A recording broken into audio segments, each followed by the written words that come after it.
Wow, this episode makes me smile. It makes my heart jump for joy, in fact, because I'm able to share with this wonderful couple, this beautiful family, Mr. and Mrs. Rodney and Tamitha Downey, the steps that they are going to put in place starting today to change their financial future forever, to create what I call a dynasty. Many of us are talking about building wealth, but I say we are building dynasties. We are building wealth that will pass on to our children and their children and their children for generations to come. The only thing that is a problem or their biggest obstacle is not using the power that they have and not having a plan to use that power. But we're going to fix that right now.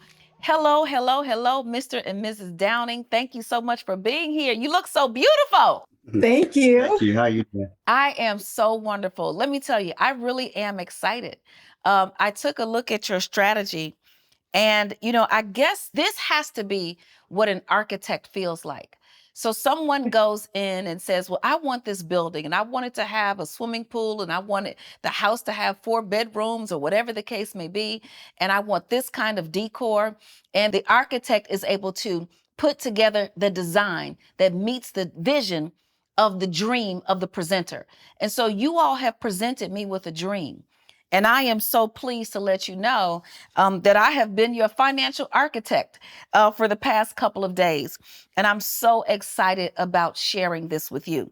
So before we get started with my solutions, why don't you two tell me what's going on, what it is that you're looking to achieve, and then we'll get right into it. So basically what's going on is we feel like we have like a piecemeal approach to, I guess, putting a plan or a strategy together for creating a legacy, or as the word you use, a dynasty for our children. We have resources and we've been doing something here and something there, rental property, savings, things of that nature, life insurance, but it hasn't really come together. It's just like we're doing a little bit here and there. We were just sharing with each other before we came on that in providing, the information for our architect here, we weren't sure about a lot of stuff that we had. We're not even really clear on, what we have. And like you said, the power that we have to create our future for our children. Do you want to add anything, Mr. Downey? Well, not I'm retired. I just want to make sure that we're doing what we can do now. Yeah. So we can pass it on to our kids. Okay, well, I have great news for you. I had such a great time looking over this. This must be what my grandma B felt like when she was cooking a soul food dinner. And she knew we were all coming over ravenous and hungry, and we were going to eat everything, and she was going to stand in the kitchen with her hand on her hip. You know how they do. They look at you while you're making your plate. And they're so happy when you're eating the food and having a good time. And at my grandmother's house, all the kids had to eat first. The adults had to sit down until the kids got their plate. Well, I had just as much, not only the feeling of an architect, but I had that feeling of Big Mama or a grandmother or an elder in our families. I had that feeling while I was creating this plan for you. As I shared, the first thing that I saw is that you have more power than you think you do. And Mrs. Downey, you actually hit the nail on the head. You said you're piecemealing it. You're doing a little bit here, you're doing a little bit there, you've got this going over here, but is it all operating in harmony? That's what I talk about a lot, harmony. Is it working together to get towards a desired goal? And have you actually identified exactly what the goal is? Yes, we all want our children to be better off than we are and were. We all want to pass on wealth to our children, but exactly what does that look like? So when we are finished with your session, you're going to know exactly what it looks like. You're going to know what the numbers are. And you're also going to know each piece of the building of your financial life, if you will. You're going to know what each piece and each foundation and each stick and nail and hammer, you're going to know where it goes and why it goes there. So the first thing that we want to do in accessing your power is you want to put the right financial instruments in place. I love the fact that you are building wealth through real estate. We'll talk a little bit about that in another session.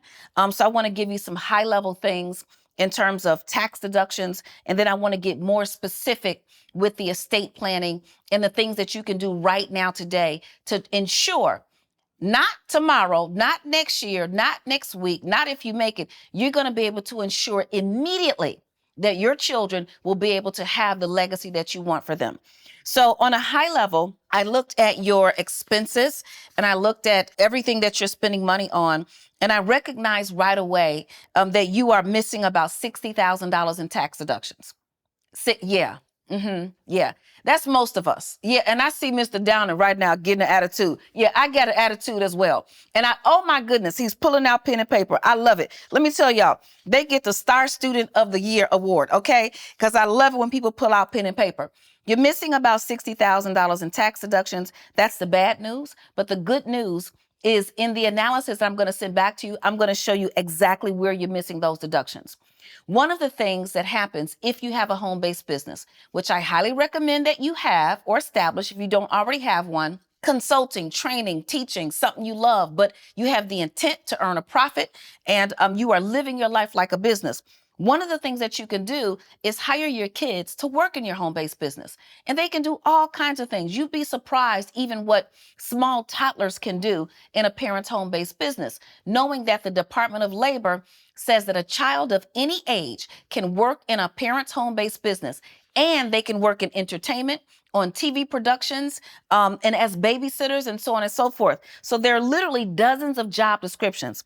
When you hire your children to work in your home-based business, now you can pay them a salary up to $12,500 a year per child. That money is now a tax write-off to you. So that's automatically, right now, we're looking at $25,000 of the $60,000 in tax write-offs that we're missing. That's a tax write-off to you, and it's 100% tax-free to them.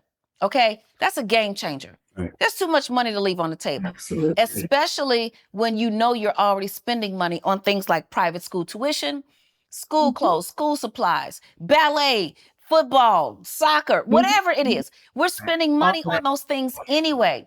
But now we're going to move it into another column. We're going to call it a salary, like the IRS says we can in IRS Publication 15, page 13. And we're going to call it now a salary, which now is a tax deduction in your business. So that's one of the deductions. You have many more. But let me get on over to the main pieces of this architecture that we are creating together. One, your retirement plan. So I want to ask you this question. I see that you are paying extra money on your mortgage every month. Are you planning to live in that house when you pay it off? Yes. Yes. Okay, excellent. So that's a great strategy. So you're using the debt pay down plan, hopefully the snowball. You're going to pay off your smaller debts first, and any extra money you are applying towards the mortgage. And so once you pay the mortgage off, you've got a whole lot of money to now throw into retirement.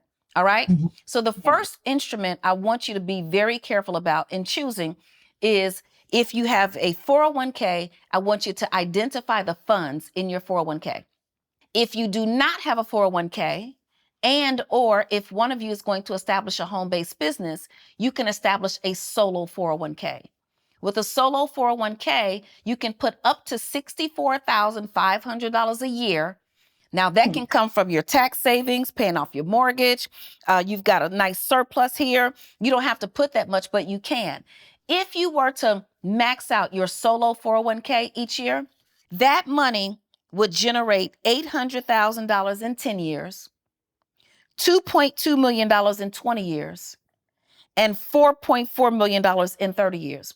And that's just by choosing funds that outperform the S&P 500, which is easier than most people think. You go online, you look at finance.yahoo.com, or you log into your brokerage account, you go and research the different mutual funds, and you compare them to the S&P 500. And you take a look at the funds that have outperformed the S&P 500 for the past 20 years. It's just as simple as that. And you may find 2 or 3 funds in each category, then you choose the fund that's right for you. Some funds only require $100 to start. Others require $5 million. I quickly pass over those funds. I'm like, no, y'all ain't getting all my money like that. This one right here, $500, that's where I can start. You know, start someplace easy and comfortable for you. In another class, in another session, I go more in depth into the types of funds, but that's the general highlight. Because you're already inching and edging up towards your retirement, I just want to make sure that you choose the right funds so that that nest egg can continue to grow at a pace that's outperforming the S&P 500, which does about 10% over time. Some years you may do 20%. One year I did 89%. So it all just depends on, what you're doing and how the economy is going.